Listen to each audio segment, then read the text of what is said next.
Здравейте на всички, аз съм Венимир Петков. Тази седмица ще ви презентирам 3 от 7 теми прогнози, които са върху долар, иена, долар, франк и биткоин долар. Започваме с долар иена. Долар иена очаквам да се покачи до supply и да падне до деманда. Като цяло тесен диапазон на рейнджа тази седмица, но пък такива са нивата. Ще видим пазара какво ще предостави. Като цяло входове за покупки не бих разглеждал, по-скоро бих изчакал иената да се покачи, след което, нали, да търся продажби. От тук, както и нашия асистент тук, който ни прави прогнози всяка седмица, ни е дал тази седмица, че важни новини от икономическия календар са брутния вътрешен продукт в Япония и Core CPI в Щатите. Също така имаме безработица в Обединеното кралство. След малко ще разгледаме и прогнозата там.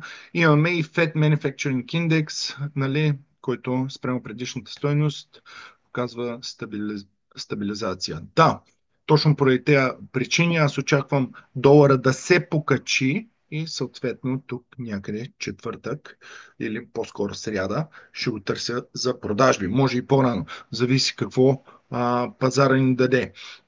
Долар франк, те са в положителна корелация, която в момента не е с високи проценти, но аз мисля, че пазара ще поправи това нещо тази седмица.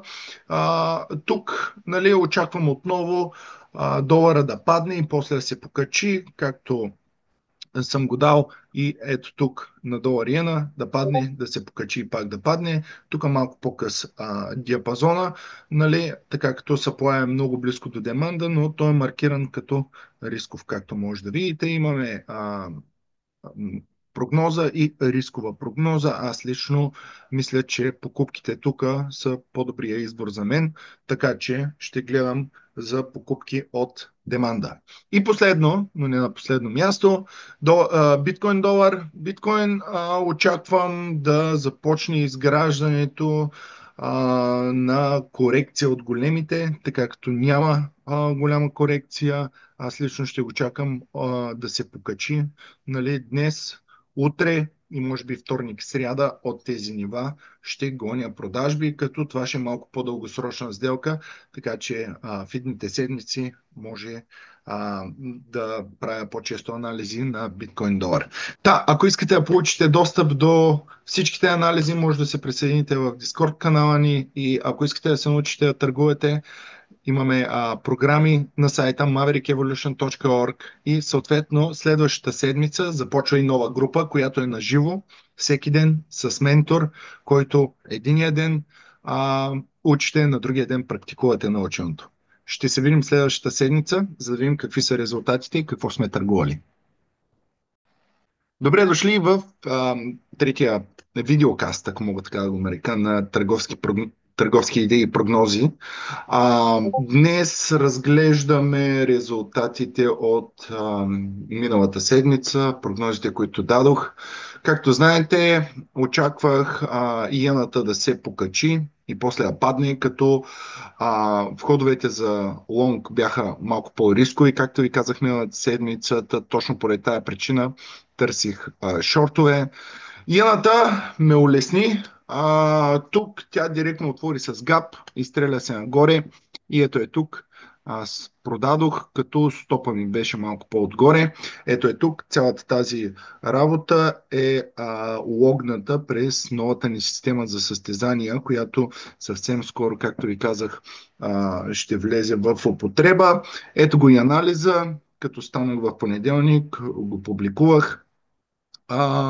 И всъщност, да, още на същия ден влязох в шорт, потенциален двоен връх с обърнат чук, ето е тук, за гапа. Нали, предпочетох да не чакам до деманда. Процес на развитие, след падането на долар иена, тук очаквах новини, следователно реших да фиксирам печалба, да затворя изцяло сделката и това всъщност ми генерира 159 пипса за тази седмица. Не изчаках да стигне до гапа, както ми беше таргета, но не бяха малко пипсове, още 105 пипса, но реших да действам по-предпазливо тази седмица. Долар франк. Той също отвори с гап. Както знаете, лонговете тук бяха мой приоритет. Въпросът е, че не ми даде възможност да го купя. От тук директно той се качи нагоре, отвори гап, след което преанализирах прогнозата и ето от тук дадох прогноза да падне до гапа заради двойния връх. Не съм го търгувал, така като капитала беше заед в долар иена и биткоин долар. Тук имам сделка, виждате, изпълни се, казах ви, че миналата седмица, че трябва да падне до ето този демант. А, Тук имам късен вход, много късен вход. Ето и сделката. Добре се разви. Аз, както ви казах, миналата седмица ще го държа по-дългосрочно. Въпросът е, че после върна и ми удари стопа, генерирайки $70 загуба. Всъщност, сделката беше от ето е тука, от по-ниските времеви рамки. Моята търговска идея беше да падне до 97,200 и оттам вече да търсиме лонг. Та, толкова за тази седмица. Продължаваме с прогнозите за едната седмица и ще се видим другата седмица, за да видим какви са били резултатите.